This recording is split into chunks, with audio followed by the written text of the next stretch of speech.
Howdy, everybody. I'm Austin, playing in these ashes.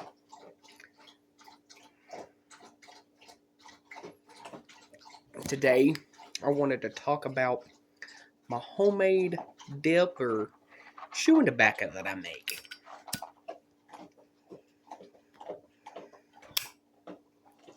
First, a little housekeeping. I'm smoking my Dr. Grabo Regal Slight Bent Dublin. It's got the Adjustomatic Stinger in it. So the Adjustomatic Stinger is one that will twist all the way around. See, it's tightened all the way up. And then I can, where's the camera? I can turn it all the way around to adjust it to exactly where I want it at.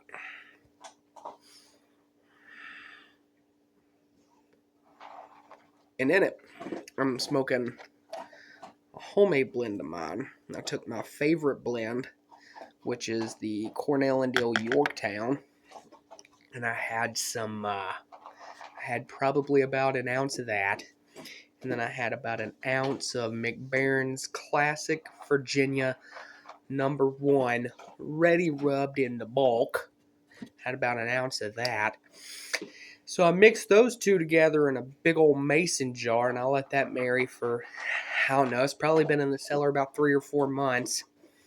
And I decided I wanted to smoke a little bit of that. I missed my Yorktown. Hadn't had none in a while.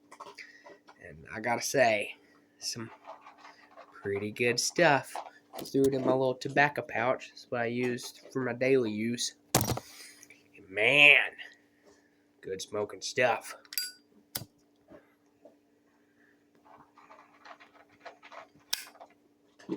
Yorktowns always burn way too fast for my liking, so I wanted to try to slow it down. That was my reason behind it. I love Yorktown to death. It's my favorite blend, but it's like you light it and it's like gone. So that McBaron's, it tasted good. It didn't burn fast enough. I could smoke a bowl of it for an hour and a half. And I thought, well, got a solution right there. So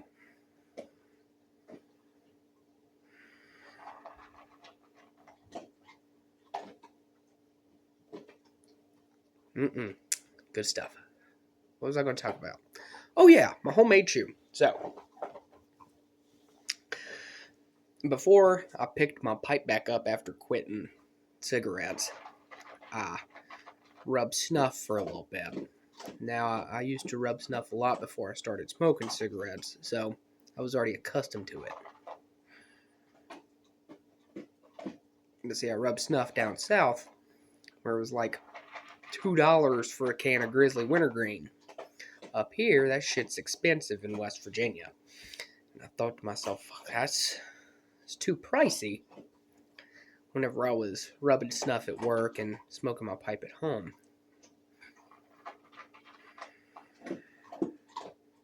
And I thought, I'm already buying pipe tobacco. Might as well see if there's some way I can just chew this stuff. So I took a pinch and put it in my mouth, and I must say that tastes like shit. Don't try that. It's nasty.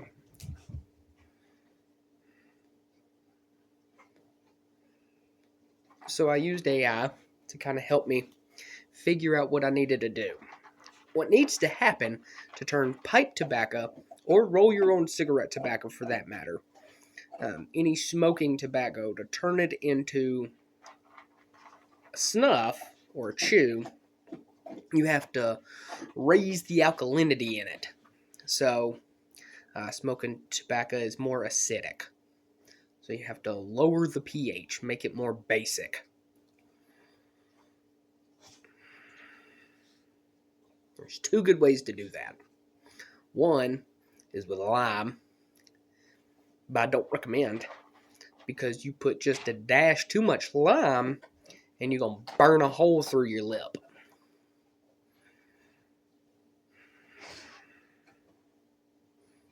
Lime will eat you away. The other good thing to use, and everybody should have some around the house, is baking soda. So what I did is I just took, I don't even remember what I used the first time. I think it was some Brigadier Black Alamo, I think is what it was. I bought a big old tub of it, like 8 ounces or whatever. I took 2 tablespoons of that, and I mixed it with either an 1/8 or a 1/16 teaspoon of baking soda. You want it to be a little dry whenever you're going to mix this together. And so I mixed that up. Put a little. It says to use distilled water, just for if you use tap water, it's gonna have like chlorine and fluoride and whatnot in it. I don't care, so I just use tap water.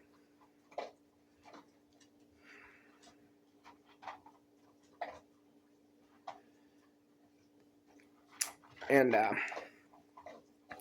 for every 2 tablespoons of chew or loose tobacco that you use, you should use approximately 10 to 20 drops of water, depending on how dry your tobacco is. If you use an aromatic, use 10. If you do a Virginia or a Burley, you should probably do like 15, 20. Just because those are going to be drier tobaccos, you ain't got the propylene glycol on there.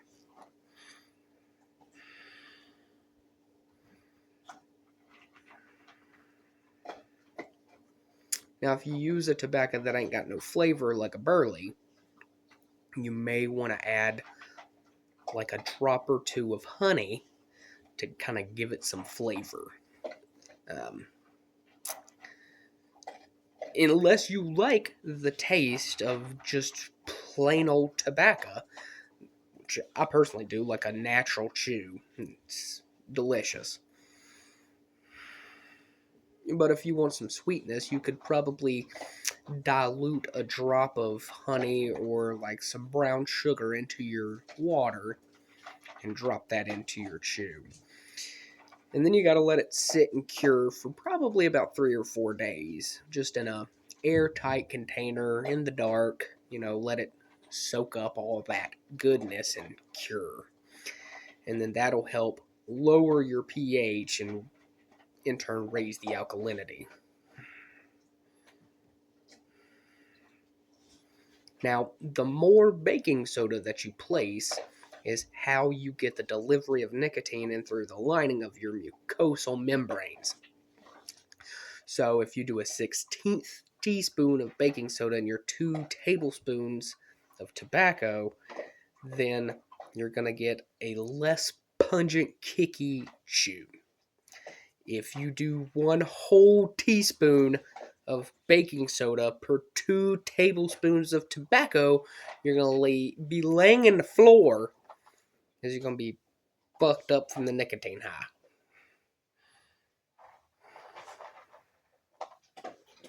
Now,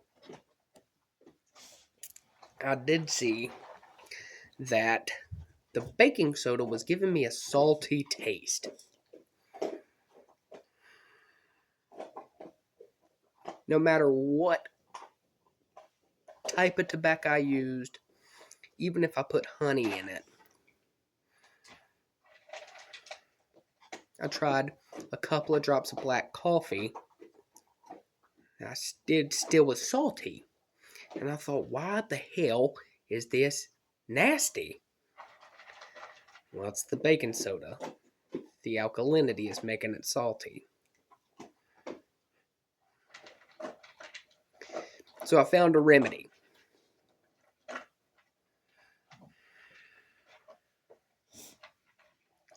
You can do one of 2 things. Either A, you can switch out your baking soda for lime. Remember, we just talked about that. Terrible decision. Awful. Burn a hole through your lip. Or number 2, everybody should have some around the house. Use a pinch of cornstarch. I thought to myself, that's real dumb. I'm going to put cornstarch in this tobacco and then put water in it and it's just going to counteract because cornstarch is supposed to thicken. It'll absorb all my water I'm putting in there. Mm-mm. Mm-mm.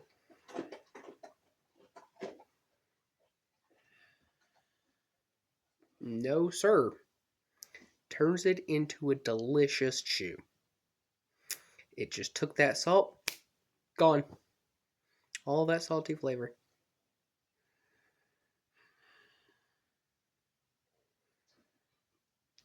But you have to use it in proportion to how much baking soda you put in your tobacco.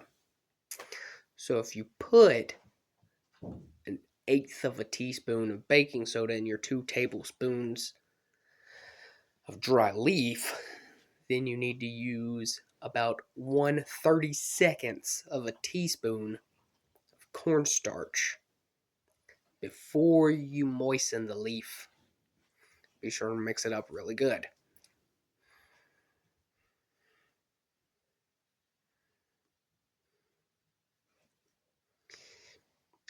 Also, I used to chew Stokers. So I'd get the Stokers and the big ice cream jug looking thing. It's like 8 ounces or whatever. And I really liked the long, stringy pull of it. So I don't cut up my leaf before I put my baking soda or cornstarch in it.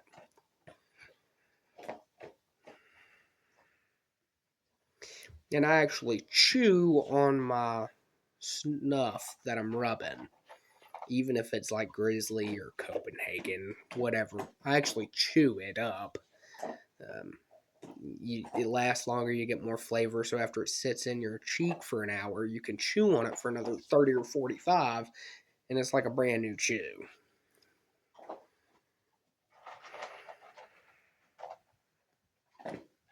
But I will also say with those commercial blends that you get in the can, you just have, like normal brown spit. With the stuff that you make out of pipe tobacco, there's no processing to prep it for oral use. So it's strong. You can let that sit in your lip. It'll obviously dry your mouth out because it's not meant for that. You'll have to be prepared for that. That's another reason why I chew it up a little bit first, kind of like a chewing tobacco. I get a good glob, chew it up, get it nice and moistened, and then let it sit in my mouth. You will spit about that black. It's like, what was that brand of stuff my dad used to chew? Bull of the Wood. I liken it to the stories he used to tell me about Bull of the Wood. So, I don't have any made right now. I actually just took my last. I stopped measuring things. I just eyeball it now because I've been doing it so much. I took my last bit to work because that's the only time I chew my chew. So, that's how I make my own chew out of pipe tobacco. I recommend that you give it a try at least once if you're into chewing, because it is a different way to experience the blends that you love to smoke. It's a completely different flavor profile.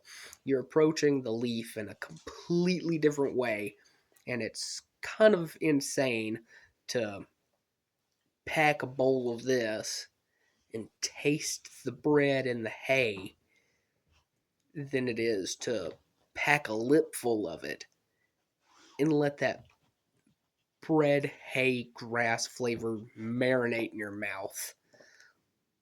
It's a good contrast. So, if you guys have any questions, leave them down in the comments. I'll probably show off my next batch in my next video, just so that way you can see what I'm talking about, like what it looks like as a finished product. But anyway, if the smoking lamp is lit, mine's not, just keep puffing.